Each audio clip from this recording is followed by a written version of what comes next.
Hello दोस्तों, कैसे हैं आप लोग। दोस्तों, आप लोगों को पता ही है कि सऊदी अरबिया का मल्टीपल एग्जिट री एंट्री जो वीज़ा है वो अभी फ़िलहाल बंद है। ऐसे कंडीशन में दोस्तों, अगर आप अपनी फैमिली के लिए विज़िट वीज़ा अप्लाई करना चाहते हैं तो आपके सामने एक ही ऑप्शन है, वो है सिंगल एंट्री वीज़ा। अब दोस्तों, इस सिंगल एंट्री वीज़ा को लेकर कुछ चीज़ें हैं जिनके बारे में कुछ लोग कन्फ्यूज़ हो रहे हैं। मेरे पास में कुछ लोगों का मैसेज भी आया है, स्पेशली 2 चीज़ को लेकर के लोग कन्फ्यूज़ हो रहे हैं। एक तो सिंगल एंट्री वीज़ा की वैलिडिटी को लेकर के और दूसरा सिंगल एंट्री वीज़ा के एक्सटेंशन को लेकर के। आज के इस वीडियो में दोस्तों मैं आप लोगों से सिंगल एंट्री वीज़ा के डॉक्यूमेंट्स, फीस, वैलिडिटी और एक्सटेंशन इन सारी चीज़ों के बारे में बात करने वाला हूँ। तो दोस्तों, अगर आप लोगों ने मेरे इस चैनल को अभी तक सब्सक्राइब नहीं किया है तो प्लीज चैनल को सब्सक्राइब कर लें, क्योंकि मैं इस तरह के नए नए वीडियो आप लोगों के लिए लेकर के आते रहता हूं। तो चलिए चलते हैं, वीडियो को शुरू करते हैं।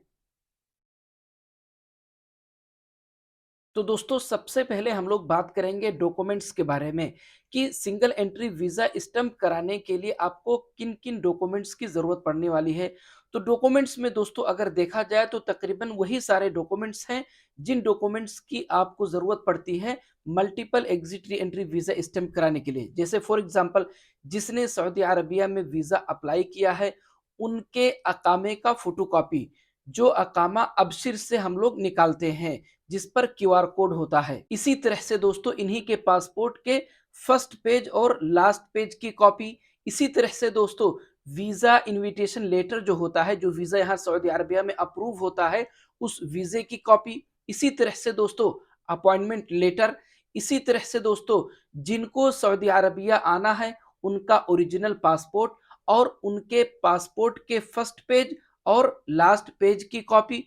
इसी तरह से दोस्तों जिनको सऊदी अरबिया आना है उनका अपना एक पासपोर्ट साइज फोटो। एहतियात के तौर पर दोस्तों कोशिश करें कि एक से ज्यादा ही फोटो अपने साथ में रख लें, लेकिन इस बात को याद रखें दोस्तों कि वो जो फोटो होगा वो रिसेंटली अभी अभी का फोटो होना चाहिए। ऐसा नहीं है कि 2-3 साल 4 साल पुराना फोटो हो। इसी तरह से दोस्तों अगर हम बात करें फीस की, तो आप लोगों को पता ही होगा दोस्तों मल्टीपल एग्जिट एंट्री वीजे की जो फीस होती है वो तकरीबन 13,000 रुपए के करीब करीब होती है। मैं इंडियन रुपीज में आप लोगों को बता रहा हूं दोस्तों, वो 13,000 के आसपास की फीस होती है। 13, 13,500, 14,000 के आसपास की वो फीस होती है।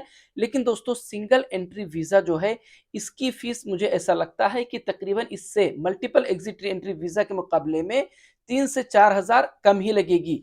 इसकी वजह यह है दोस्तों कि जो मल्टीपल एग्जिट एंट्री वीजा जो होता है उसका जो इंश्योरेंस बनता है वो 1 साल का बनता है, जिसकी वजह से उसकी फीस ज्यादा हो जाती है। लेकिन दोस्तों सिंगल एंट्री वीजा जो होता है उसका जो इंश्योरेंस होता है वो 1 साल का नहीं बनता है, बल्कि अभी के टाइम के हिसाब से अगर हम लोग देखें तो ऐसा भी हो सकता है कि शायद 1 ही महीने का बने, क्योंकि अगर वीजे की वैलिडिटी 1 महीने की है तो फिर इंश्योरेंस भी 1 ही महीने का बनेगा। तो इस हिसाब से देखा जाए दोस्तों तो सिंगल एंट्री वीजे की फीस भी कम ही होगी। उसके बाद में दोस्तों हम लोग बात करते हैं सिंगल एंट्री वीजे की वैलिडिटी को लेकर के।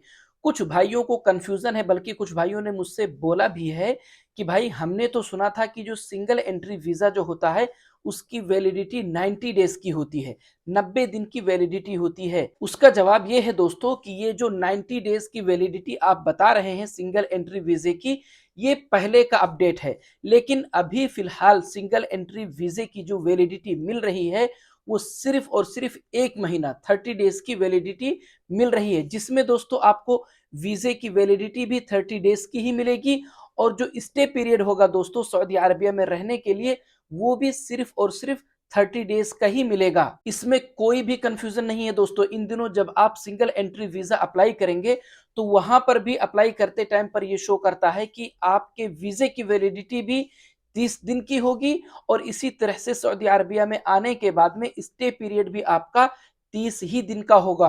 अब वीजे की वैलिडिटी मतलब दोस्तों जिस दिन आपका वीजा लगेगा उस दिन से लेकर के 30 दिन के अंदर अंदर आपको सऊदी अरबिया आ जाना होगा। और स्टे पीरियड का मतलब है दोस्तों कि जिस दिन आप सऊदी अरबिया में एंटर हो जाएंगे उस दिन से लेकर के 30 दिन मैक्सिमम आपको मिलेगा सऊदी अरबिया में रहने के लिए। 30 दिन कंप्लीट होने से पहले पहले दोस्तों आपको सऊदी अरबिया से निकल जाना रहेगा।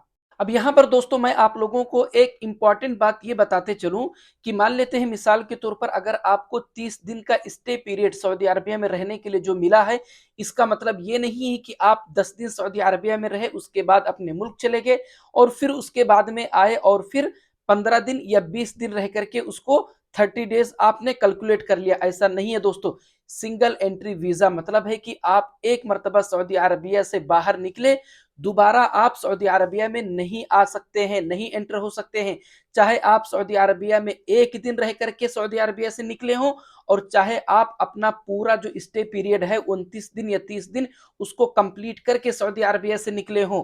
कहने का मतलब ये है दोस्तों कि सिंगल एंट्री वीज़े में एक मर्तबा सऊदी अरबिया के अंदर एंटर होने के बाद में जब आप सऊदी अरबिया से बाहर निकल जाते हैं तो उस वीज़े पर दोबारा आप सऊदी अरबिया के अंदर नहीं एंटर हो सकते हैं। उसके बाद में दोस्तों हम लोग बात करते हैं सिंगल एंट्री वीज़े के एक्सटेंशन को लेकर के। इसके बारे में भी कुछ भाइयों ने मुझसे मैसेज करके बोला है कि भाई सिंगल एंट्री वीज़े के बारे में हमने सुना था कि ये 90 डेज़ का होता है और इसको हम एक्सटेंड कर सकते हैं, ये एक्सटेंड हो जाता है। तो भाइयों ये पहले का पुराना अपडेट है, लेकिन इन दिनों एक्सटेंशन का भी कोई चांस नहीं है। मैक्सिमम 30 डेज़ का स्टे पीरियड आपको मिलने वाला है और 30 डेज़ के बाद में इन दिनों ये जो सिंगल एंट्री वीज़ा है इसके एक्सटेंड होने का कोई चांस नहीं है। तो दोस्तों उम्मीद है कि आपके सामने सारी चीज़ें क्लियर हो गई, डॉक्यूमेंट्स को लेकर के, फीस को लेकर के, वीज़े की वैलिडिटी को लेकर के, इसी तरह से एक्सटेंशन को लेकर के। तो दोस्तों अगर आप लोगों को मेरा ये वीडियो अच्छा लगा, अगर आप लोगों को मेरी बातें समझ में आई है तो प्लीज़ वीडियो को लाइक और चैनल को सब्सक्राइब ज़रूर करें दोस्तों, ताकि मैं जब भी अपना अगला वीडियो अपलोड करूँ तो तुरंत आप लोगों तक पहुँच जाए। मिलते हैं अगले वीडियो में।